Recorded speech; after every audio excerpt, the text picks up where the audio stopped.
Funky politics. Funky politics. Funky politics. Funky politics. Funky politics. Funky politics. Dreads hang on designer everything. Mr. Como de Garçon, Mr. Alexander Wayne, Mr. Chain, pick your ring, flow insane, ho insane. And welcome to Funky Politics, powered by the KUDZUKIAN Network. I am Lee Eric Smith inside the studio with Doc Ward. I ain't saying much today. I don't believe that Because for I a ain't second. saying much today, man. And Miss Tasha Downey. Shh, don't say nothing. It'll be very, very quiet. Hey, y'all. Because they could be listening. It's wabbit His season. phone could be tapped. You understand that? We part of the COINTELPRO. Yeah, you might be. They're trying to keep the black identity terrorist groups under wraps. Somebody found out we were way. Wait, you mean And all this time we I might be too spent funky. being scared that Way Google is too listening to me? I need to be way scared too of funky. COINTELPRO? Yeah, you got to be, man. COINTELPRO. That is crazy. Can't get on podcast, start talking about what we talk about, think somebody ain't listening. Or you can't talk about COINTELPRO without explaining a little bit. So, for you listening, we got a great show for you lined up today. Our special guest by phone today is the author Preston Lauterbach. His latest book is called Bluff City, The Secret Life of Photographer Ernest Withers. Absolutely. Dr. Withers is world-renowned for documenting by photo the civil rights movement and a lot of other things. Right. But when it came out that he was also working as an FBI informant, that ruffled some feathers. People got mad. So, Don't say too much now, man. Preston Lauterbach wrote a book about it, and we're going to talk with him about it on today's show. So stick around. We'll be right back on Funky Politics, powered by the KUDZUKIAN Network. Riffin' on Jazz. I'm Howard Robertson, one of your hosts for Riffin' on Jazz. Riffin' is your weekly visit with friends where we dive all in to that classic African-American art form called jazz. So don't miss Riffin' with me and my man Melvin Massey every week on your favorite broadcast and podcast platforms. Riffin' on Jazz on the KUDZUKIAN Network. KUDZUKIAN. Funky Politics.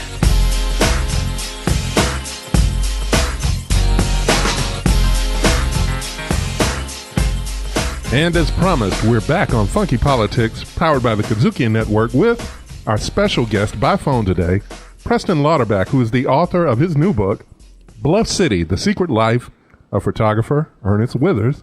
And he's joining us by phone now. How you doing today, Preston? I'm doing wonderfully, and it's so great to be back with you again. Excellent. We're excited to have you on the show. I've had the opportunity to read some of your work, some of the stuff you did. You've done a lot of interesting history about Memphis and the civil rights era, so we're really, really excited to have a lively conversation today, especially about this book, which is called Bluff City. And in it, you kind of, even in the opening chapters of the book, you break down how you came to meet Dr. Ernest Withers and how your relationship kind of kicked off. Can you kind of start us there, and then we'll kind of go into it? Sure. So, and I guess Withers needs very little introduction for your audience, but you know. But why don't you try? Why don't you give try us to a little bit of Why don't you intro. try to give us an introduction? Anyway? Yeah, I will. Because I mean, I'm not going to just this is the read real the deal. Wikipedia page or anything. I'll describe him by way of how I got to know him. But you know, I'm an outsider, not from Memphis, but moved there in I think early 2004.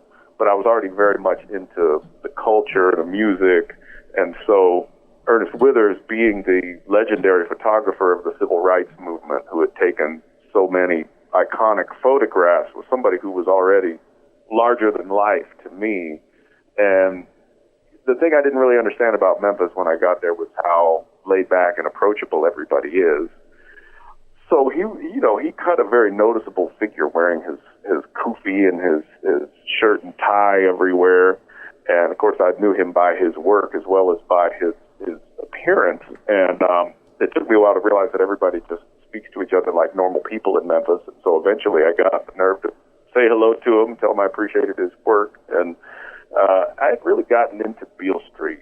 But you said normal people, though, Preston. You said normal. We are normal people here in Memphis. Yeah, we ain't highfalutin is what he trying to say. Oh, okay. I'm trying to figure it out. It's that down-homeness Yeah, we ain't that kind of highfalutin. drew you in, right? If I'm taking pictures for the civil rights movement, I'm kind of, He's like, don't talk to me. What's up, man? What's up, man? Yeah, exactly. Yeah. No, so he was very friendly, very approachable. Yeah. Invited me to his office on Beale Street.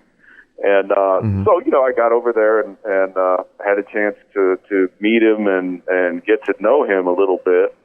And he's just such a tremendous personality and an interesting guy. He witnessed so much, you know, being a journalist on the scene of the Emmett Till trial, the Little Rock Nine. Right. I mean, you name it in the civil rights era, and he was there. I mean, he covered everything for Jet Magazine, for the Chicago Defender, in Memphis locally for the Tri-State and the Memphis World. He got some stuff in Ebony, Life Magazine. Right. I mean, he was just a great character. He was a piece of walking history himself. So it was Sure. great to get to shake his hand and be in his presence. And it's important to kind of dig, you know, to pull that out a little bit, because what people need to remember is it was the images of the civil rights movement that helped really, you know, galvanize change in the country. And a lot of those images were the ones he caught. Well, that's a beautiful point, and it's something that some of us might have a harder time relating to today. I mean, the man with the camera was a rarity back then. Now we've all got them on us at all times. And so having the camera, being on the scene as he was, he told the story of what was happening in the movement, particularly down south, to millions of people around the country. I mean, he was that important. And, you know, the episode that really launched the power of the image was the killing of Emmett Till, and how his mother decided to let journalists photograph him, and she had an open casket funeral for him, right, to, as she said, show the world what they've done to my boy. And so that right there put major emphasis on the importance of photography. And Withers was the man on the scene down south for some, you know, very important years and some critical events. You are listening to the Funky Politics, powered by the KUDZUKIAN Network. Preston, one of the things that you really kind of delve into, not just in this book, but in other stories and powerful narratives, is kind of the life of Black Memphis in a way that I think most writers don't. Can you talk about how you've been able to weave those varied stories together to paint this beautiful narrative of the politics, the civil rights, the music, and the history of Black Memphis in particular? Right. Yeah, because you go back in your other books, you go back to Robert Church, and even though we're talking about Ernest Withers today, you take it back really to the turn of the 19th century almost. So, yeah. Yeah. Well, you know, when you talk about Beale Street, that's really what hooked me. I wanted to know, because you go there today. I mean, I first went in the 2000s, and so I never knew it as a real neighborhood. And so you go there today, and you realize that it's not what it used to be. And I was more curious about what it used to be. And so in digging into that history, I got into Robert Church. He was the man who really made it happen as the so-called South's first Black millionaire, you know, born a slave and made his fortune on Beale. But, you know, he created this universe on Beale Street where politics, power, money, music, culture, they were all intertwined. It was all the same people who were, you know, very heavily involved. And that's the environment that Withers became a part of, and he really got that. And so it really wasn't too different when he moved to Beale in the 40s and 50s. I mean, the guys who ran the clubs, we talked about Sunbeam Mitchell earlier, reflecting on our time together at Club Paradise. You know, he was connected to the powerful white man, Abe Plow. Right. Across the street at the Flamingo Room, Clifford Miller was another guy who was politically connected, politically active, also a great businessman, absolutely critical to music, the music scene of the 50s in a way that people don't really appreciate. He was also a gambler, you know. I mean, so all of these people are very colorful characters who, what I love about Beale Street is, and Robert Church and Ernest Withers are both great examples of it, is that people deal on both sides of the street. It's not just about being a, morally high church-going person. There's complexity, and that's what I love about it. That's what drew me to it. That's what I love to discover there, and that's what I always like to delve into, to reflect more on your question of how it all comes together. It's simply a reflection of what I think is a really interesting and special reality on Beale Street that you just don't find anywhere else. Well, and the other thing about it, too, is that you managed to kind of show, like you said, you deal on both sides of the street.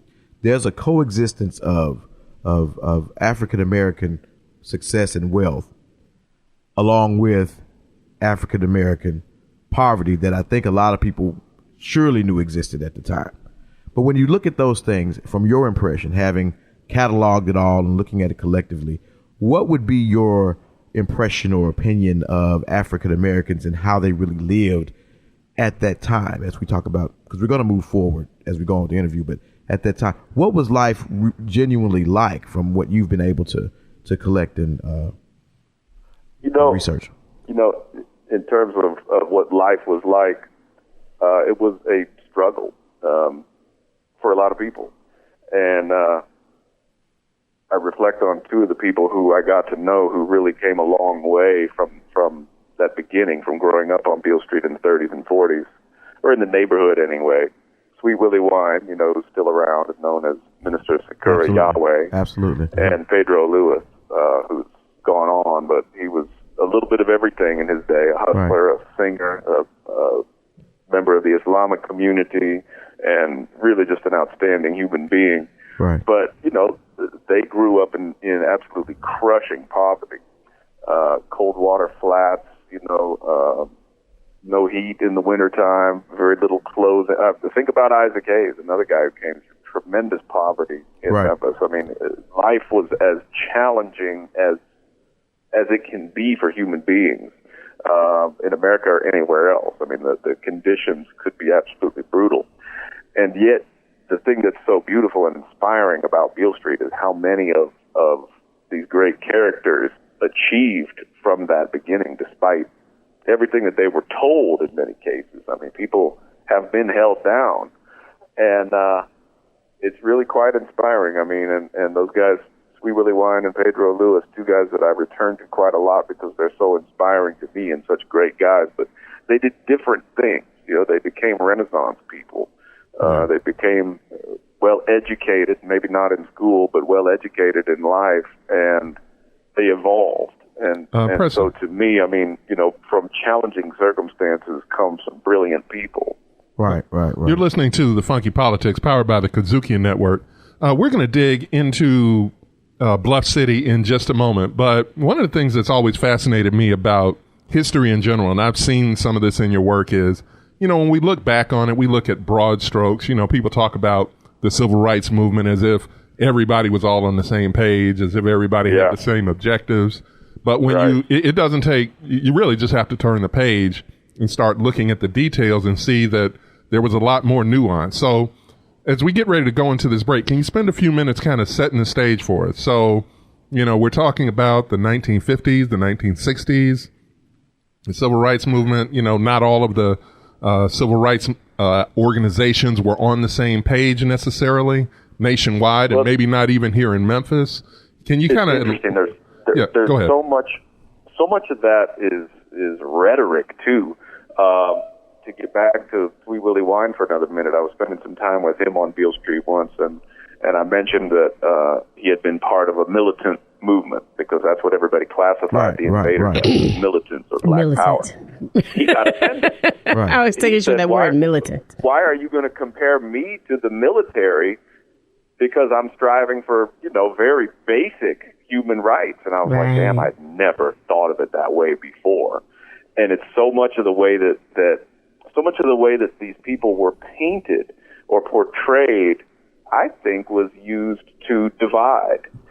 When you really study how the United States, how the government approached the civil rights movement, there was so much division. Now, there was rivalry within the movement as well. When you get to powerful people, they're going to have strong opinions, they're going to have differences of opinion, and this leads to argument. There were major philosophical differences, whether you are Stokely Carmichael, who was really the key symbol of the Black Power movement, or Dr. Martin Luther King, the most powerful nonviolent philosopher and leader of the movement. Now, naturally, they don't exactly see eye to eye, even if they have the same goal, in mind at the end. And so certainly there were conflicts. And you take a man like Ernest Withers, he was old school, and by that I mean NAACP, believed in sorting things out in the courts and legally, and he did not appreciate any kind of, it seems anyway, that he really didn't appreciate any kind of radical approaches to the movement. He complained about beatniks and about war protesters. You know, he was conservative. That's kind of a weird word in what it means today in 2019, but back then in the 1960s, it just meant that he wanted a more slow, professional, judicial kind of approach to making gains for African American society. But that's sort of been a dichotomy since, I would say, since the end of Reconstruction. There always been two people on side of the coin, whether it was, Booker T. Washington, W.B. Du Bois, Marcus Garvey, Malcolm X, Martin Luther King. There's always been a debate about the path and the way that African Americans should go to success and prosperity. And you can even talk about Ernest Withers himself having two sides of a coin, because obviously we know him for his great photography and his documenting of the civil rights movement. Mm-hmm. But, of course, he was also an FBI informant, and that's been a touchy topic for some folks, and we'll dig into that. There's context to that, though. Levels to that. We're going to get to the levels. We're going to get to the levels with Preston Lauterbach right after this on Funky Politics. Don't go away. We'll be right back. Keeping it real, right, and funky. I think one of the things that makes a difference is having an African-American man who leads as the executive editor. I'm always about this girl power. One of the other things we've been talking about is youth and their interaction with the justice system. Funky Politics on the KUDZUKIAN Network. KUDZUKIAN 3. Am I going to sit there and argue with you over we had steak 2 days ago, I want chicken? B. I'm going to be spicy all of the time. I don't care if I'm single or not. C. I think that the foundation is how you were brought up. 3 Black Chicks on the KUDZUKIAN Network. KUDZUKIAN Funky Politics.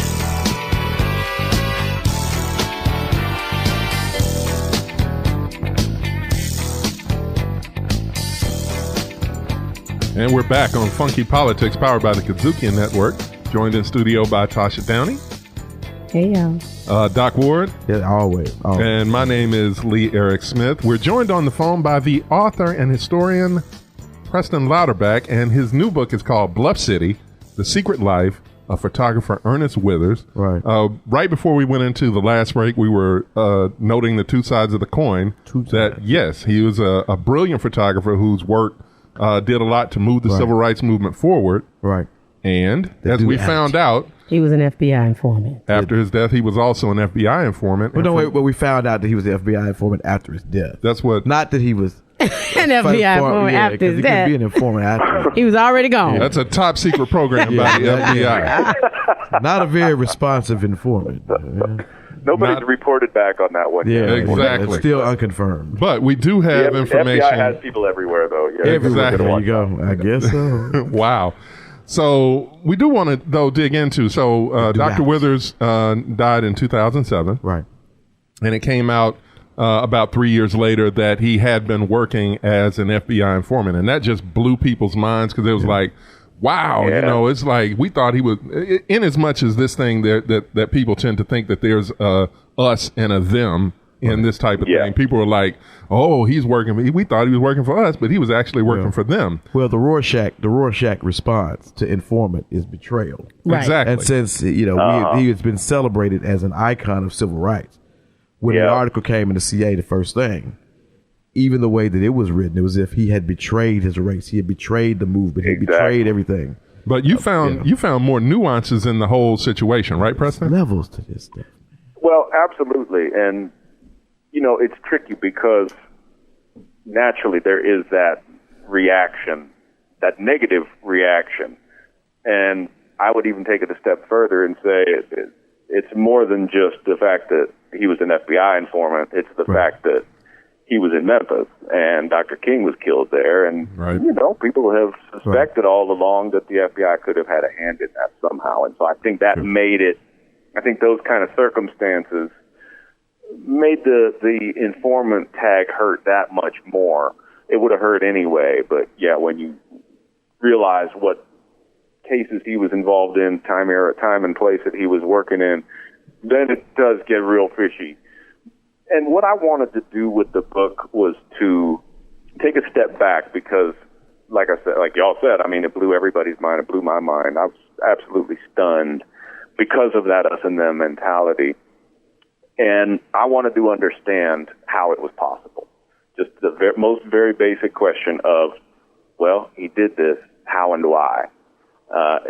And so you've got to kind of march back and take it a little bit slowly and understand the times, because another problem that we have in really perceiving this is we know everything now. We know that J. Edgar Hoover was trying to get Dr. King to kill himself. We know that J. Edgar Hoover was actively involved in neutralizing the civil rights movement for decades. Yeah. And being in love with Elvis Presley, too. Right. Yeah.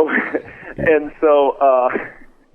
Man, you know, if we're gonna tell the story, I mean, this is funky politics. That is way too funky for this episode. But I mean, that's what I just know what they say. Go ahead, Preston. Hey, take it away for real. I'm listening now. Nah, that's all I know. But Preston, one of the things that, as you kind of told this story, and I mean, I always tell people, one of the first things I tell people when they come to Memphis is to go to the Withers Museum. Wow. And now I feel real conflicted about how we tell that story, right? And so how have you gotten to a place in a space? I feel like your book did a great job to tell to show the duality of humanity and the complexity in the time, right? That there were many people for whom information was sought from the FBI. It wasn't just Dr. Withers. But how have you gotten... I mean, if you would say how well people have received kind of your telling of this story or framing this narrative. You're listening to The Funky Politics, powered by the KUDZUKIAN Network. Go ahead, Preston. You know, I wish that it had gone better. I think people were still too hung up on the fact that he worked for the FBI, and we had a hard time getting further because the book, like I said, is designed to really do three things. Tell the story of his journalism and his work as a photographer, which nobody had really done before, and that was very much needed. Second, it was to explain the how of this hero becoming an informant, the circumstances surrounding it.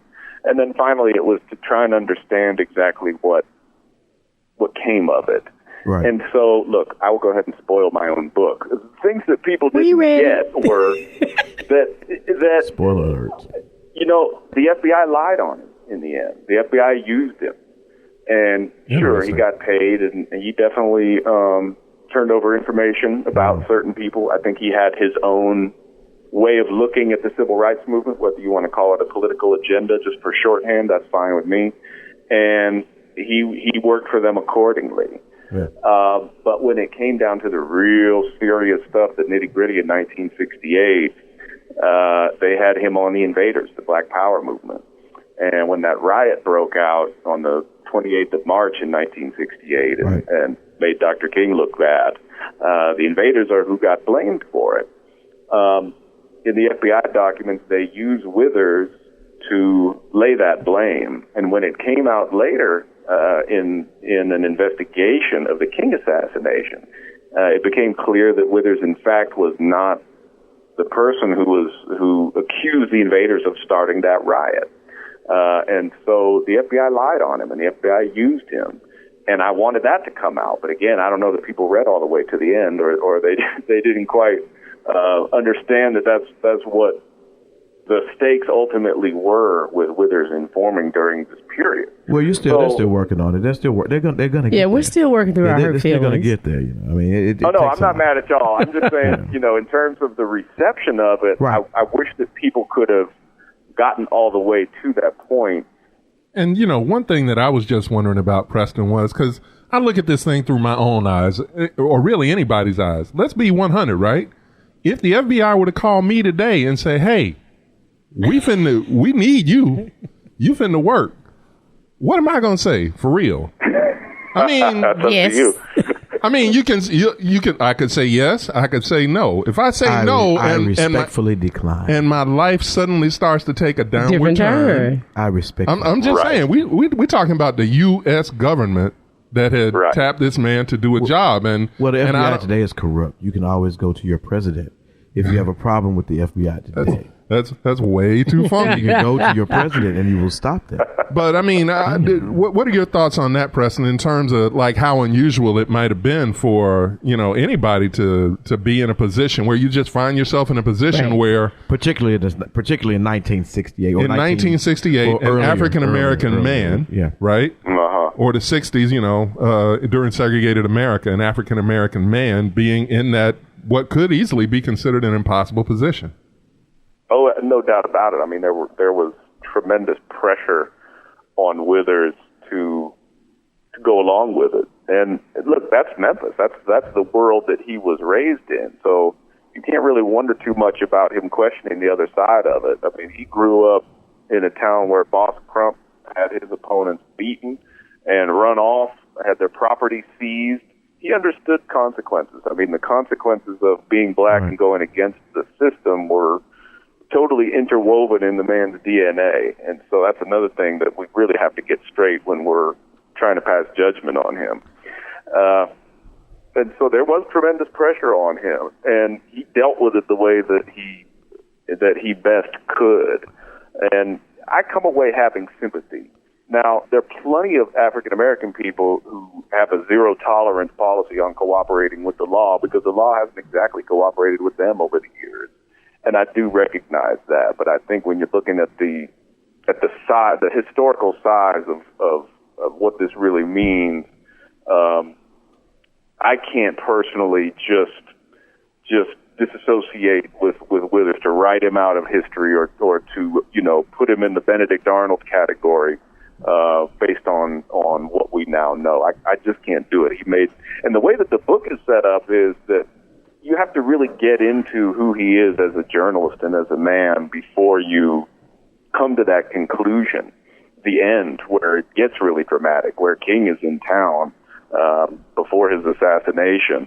And you have to really wonder, well, can I say that this man who risked his life, risked his neck, got beaten up and thrown in jail covering the movement, trying to tell the story? Do I really believe that this man could have come through all that and turned on King at the end? But also, also look at it this way. I mean, you didn't write this book in a vacuum. You talked to people, right? You talked to Minister Yahweh. You talked to Kobe Smith. You talked to other people that were involved in the movement at the time. You talked to Pedro. You talked to a lot of folks. So when that conversation came up, they all know what we know, those that are still around. They know the situation about him being an informant. They read the article as well. What are their impressions? What did they tell you? What did they? Those guys, they are, too tough to be believed. Willie Wine said, "Yeah, I knew the police were watching me. I'd rather it be a friend than an enemy." Right. You know what I mean? I mean, that is as tough as nails, if you ask me. He had another guy in the Invaders who was on him, and he knew he was a police officer, and he felt like it was better for him, in the case of Withers as well, to have somebody he knew and someone that he liked involved in that way. You kind of touched on that major twist that those of us on the outside just don't even understand. And you kind of touched on that early in the book when you mentioned that there were situations where Dr. Withers, he was an informant, but maybe if he knew something important was going on, he made sure he was somewhere else, stuff like that. He was a subversive in his in his informing. Right. And even in the community, though, for people I know at that time, he's not the only person that's part of the movement that people believe was. And one thing that I wish I had done a better job with, and that maybe as a white man I just don't get, is masking and how, you have to, as a black person, you have to communicate with white people in a certain way in order to survive. It's called code switching. I thought it was exactly right. I like masking. That's a nice new phrase. I'll start to use it. I thought it was just called. Yeah, so I don't know how big of a factor that was. When Withers, I chuckled earlier when I said that he's complaining about beatniks, because I don't know if I believe that he was really worried about it. There's a big part of me that thinks he was speaking FBI, he was code switching to FBI language when he was dealing with them, hey, it was a lucrative line for him. He wanted to keep that money coming in, too. He had 8 children to support, and that's another factor. Right. And was taking all these legendary photos at Montgomery, on the bus with Dr. King, and he was everywhere. He was making peanuts on those jobs. And so, we look at those photos and we celebrate them and we say, man, this is a legendary image. He made like $35 working for a week in Alabama for these. I mean, it's rough, it's not a glorious life in that particular regard. And so he was under that pressure as well. And I think that's another important aspect of it. He was under pressure, but then how much did he mask? How much did he code switch? I know he protected the Muslims on Beale Street, the Nation of Islam. The Nation of Islam, the FBI looked at them as a cult, a vicious anti-white cult. Right. Very similar to Black Lives Matter language today. I think what do they call them? I don't want to quite say terrorist group, Black national. A racial identity. In terms of what that's the code switching word. They say domestic terrorism. I mean, but But it's a racial identity. But now let me ask you this though: you had, but in a lot of the ways though, from the way that you portrayed in the book, Mr. Withers being an informant was also a way of him being able to be sort of the buffer, because he could control the context in which information went back and forth to the FBI from the community and so on and so forth. I would have to guess that he enjoyed his power. Yeah. I would have to guess that he appreciated being in that position. I don't know for sure, but when a man keeps it going like he did for 15 years and was involved in, he was involved in some hustles over the years. The informant period was 15 years, are you saying? Yeah, the informant period was about 15. I think he was into it by about 1960, and of course 75. The most intense period was from about 68 to 72, right. And then they ended up stinging him in 1978. That's another story, but I kind of got into it a second ago when I was saying that he was the type of guy that found his way into situations. He had a knack for that. It's good if you're a news photographer. Sure. Maybe not if in other ways. If you're an FBI informant. Hold it right there for me, Preston. We have to take a break, but listener, don't go away. We'll be right back on the Funky Politics, powered by the KUDZUKIAN Network. Our guest today is Preston Lauterbach, author of Bluff City. Funky Politics on the KUDZUKIAN Network. Keeping it real, right, and funky. Is this an opportunity that we can seize and express interest from the governor and the state to act on behalf of young people in Shelby County? There are stories that we don't want to tell because they will piss some folks off, make some folk mad. Funky Politics on the KUDZUKIAN Network. KUDZUKIAN! We got the funk. Funky Politics on the KUDZUKIAN Network.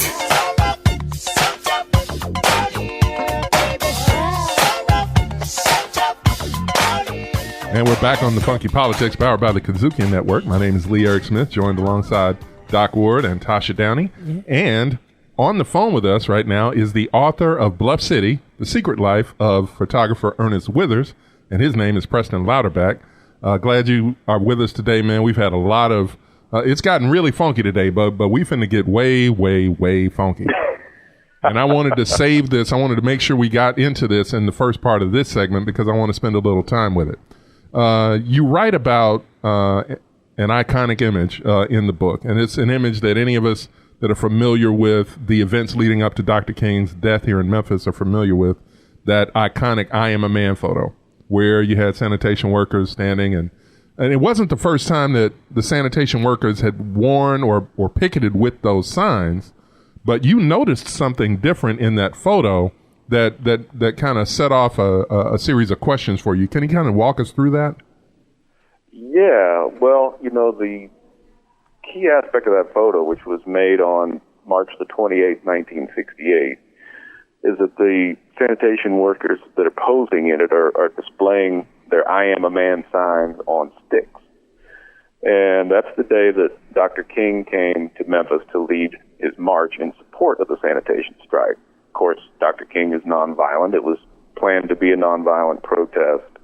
instead it turned into a riot. And those sticks ended up being used as the weapons. And just about every window on Beale Street was smashed in that melee.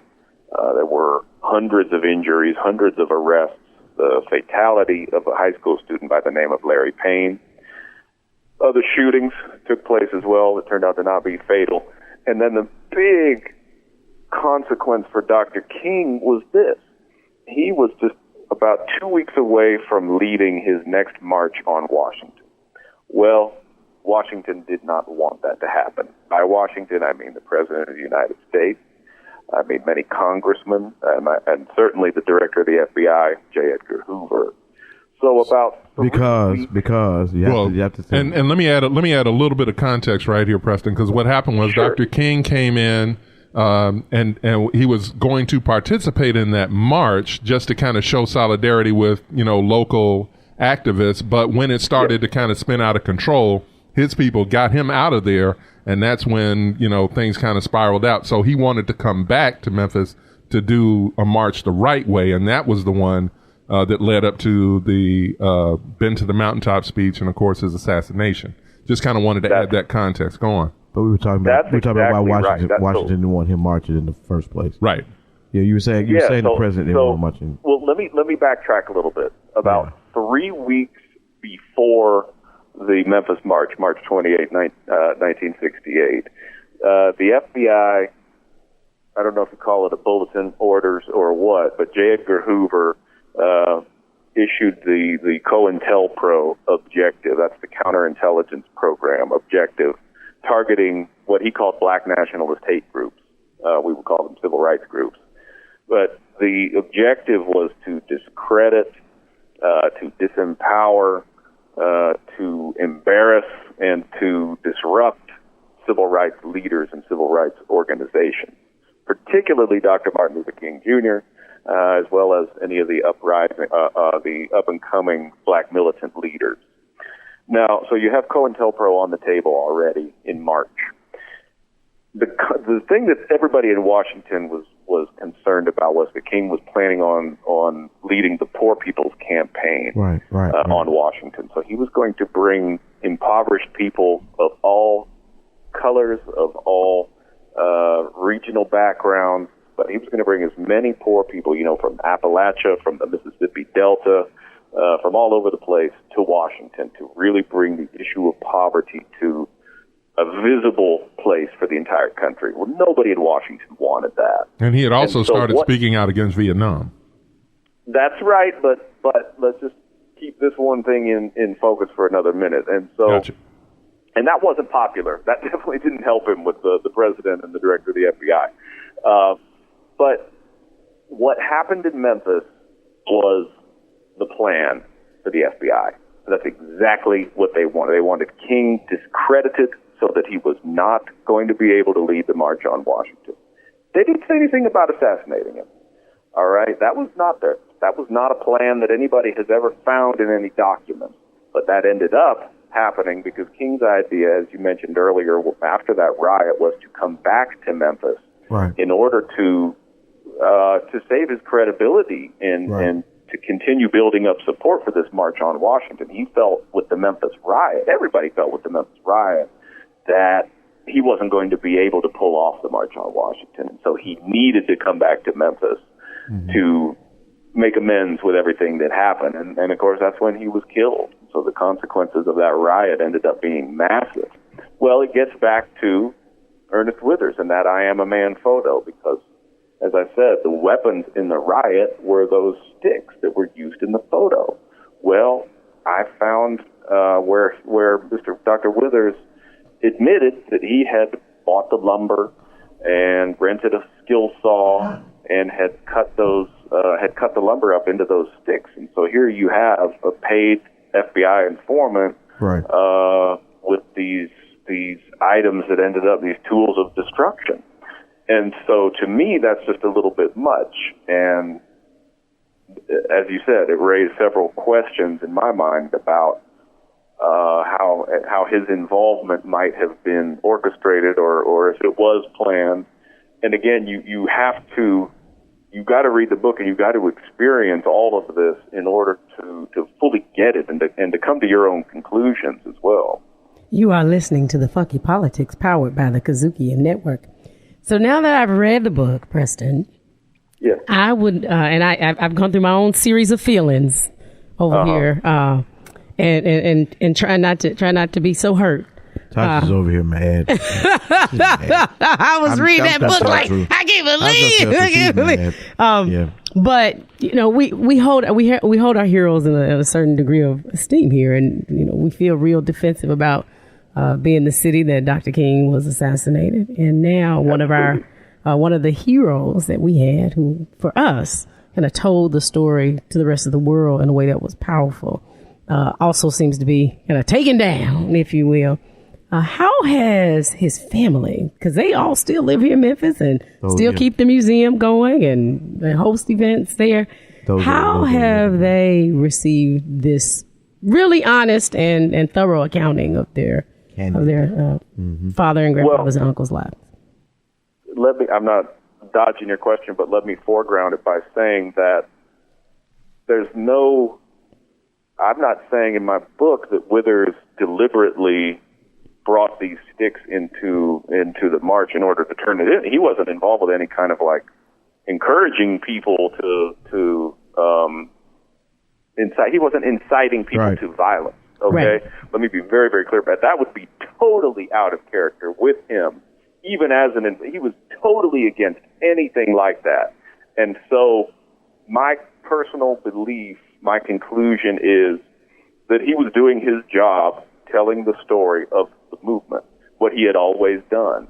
And those sticks made for a more dramatic display. They made for a better photo, and that's what he was doing. And you can hold it higher, then you can hold something that's around you. I was sitting here thinking that exact thing. I shoot photos too, and I'm like, if I'm a photographer, I'm like, which of these is going to make a better looking photo? You're going to be on television, or you're going to be in the press, because that's the whole thing of the movement. They wanted the press to see. You want to communicate to people. You want to persuade. Right. And okay, so imagine that photo without the sticks. You have a row of guys with their signs, and now look at the photo. You can see that they've held up the signs, and it's a much more dramatic presentation. You've got rows and rows and rows of signs practically blocking out the sky, instead of a group of guys just standing there, which would have told the story accurately, but it's a much more dramatic presentation with the sticks. And let me say this also, Withers did, as many great photographers before him have and since have, he would arrange a shot.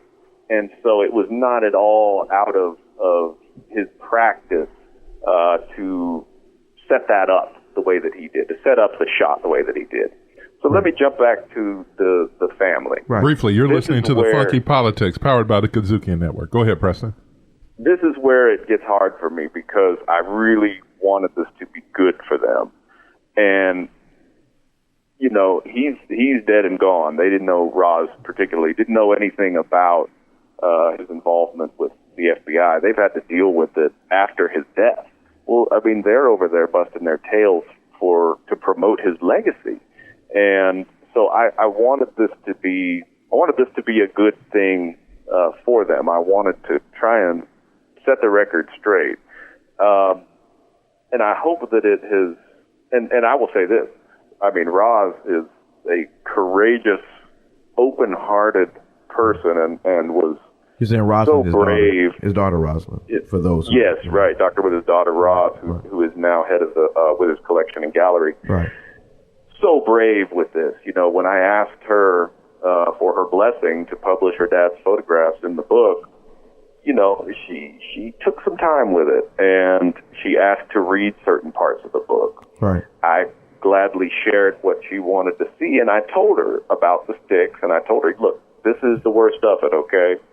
And she went ahead and allowed me to publish the photographs. And so to me, that was very courageous of her.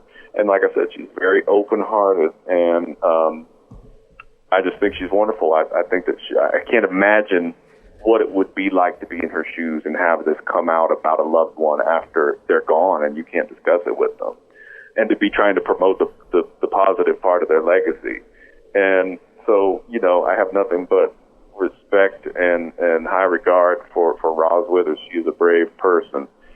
So all of all the photographs and things, to make it clear, because a lot of people wonder that sometimes you actually got those from permission to use those from Rosalind, from the. Oh yeah, absolutely. There's absolutely, there's nothing that's in that book from a photography perspective that has not been reviewed and approved by the family. No, and you know, they've actually been making a lot of discoveries in his archives. He left something like 1 million enlargements behind.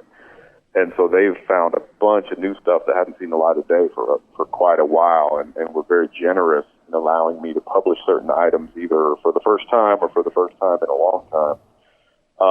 So yeah, I mean, they've been nothing but great and supportive, but how they feel about it, I couldn't say. I just don't know. You know, from my end, like I said, they've been nothing but on my side.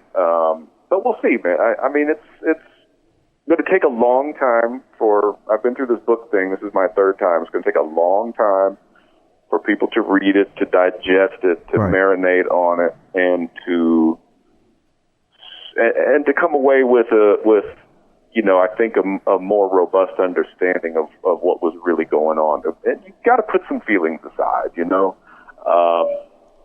to get back to how he got involved and how strange it seems now. I mean, it was a different America in 1960. You had John F. Kennedy entering the White House, and his brother Bobby Kennedy as Attorney General. They were very civil rights friendly. But more importantly, let's just give it proper context. You had a situation, African Americans who still do not have 100% of the rights as citizens of the United States. And we're in a fight trying to obtain those rights as citizens. Exactly. And we're doing whatever we can to obtain those rights. But in the meantime, you have institutions like the FBI and probably the CIA and local police force and others that are doing what they do in the name of security for the country that we're living in. So there's a lot of give and take at that point as we go about the plight of obtaining the rights that we're actually still fighting for now. But really, and what do you need? What did you say? You call it a fight, which I think is right. Yeah. What do you need in a fight? You need spies. You do. You need weapons. Intelligence. Absolutely. You Weapons need and people who are willing to take that risk to push the agenda forward. And so I think that what he did was ballsy. And I know a lot of people disagree with that, and I know a lot of people don't see it like that. He risked everything in order to do what he thought was best. And so you don't see it as a selling out. He didn't do it in a way that looks right, that looks great. And so that's the problem we have with it. But it's not a selling out is what you want to try to, is that what you want your readers to understand, that he did not sell out? I want everybody to have all of these facts before they come. Don't just say he's a sellout as a knee-jerk reaction because, he's a snitch and you don't take money from the police. And okay, all that stuff's fine. We've all seen The Wire, but this situation is big. This is important. This is history. This is an important person who deserves the time and the attention and the focus on the truth. And so that's what I want. If you're going to call him a sellout, read the history first. So the legacy should still be intact. Oh, I believe so. No doubt about it, man. I mean, those photographs, they still tell the story. And, they're still in the National Civil Rights Museum. They're still in the Smithsonian African American History Museum, the National Museum of African American History and Culture in D.C. They are still in the National Portrait Gallery in D.C. They still carry as much power as they ever did. His name is Preston Lauterbach. He's the author of Bluff City, The Secret Life of Photographer Ernest Withers. Preston, make sure you can tell our listeners where they can find you online and find your book and find your work. Go find the book if you're in Memphis at the Novel Bookstore. If you must shop online, easily the book Bluff City is easily attainable at Amazon or Barnes & Noble or wherever else, as long as you buy it new and at full price. No, I'm just kidding. I laid low on the line, but my website, which is my name, PrestonLauterbach.com, is occasionally updated with this and that and the other. And you can sign up for the newsletter, my newsletter there, so you don't miss a thing. I'm hoping to be coming back to Memphis later in the summer for a speech at the National Civil Rights Museum, and I will keep posted about that. Excellent. All right, great. This man tells better stories about Black Memphis almost an 8-ball MJG. Man. Almost. An 8-ball. That's hilarious. MJG, man. We do want to thank Preston for taking time to be with us today. Again, Preston Lauterbach, the author of Bluff City, The Secret Life of Photographer Ernest Withers. Thanks for being with us, Preston. And listener, don't go away. We'll be right back after this on Funky Politics.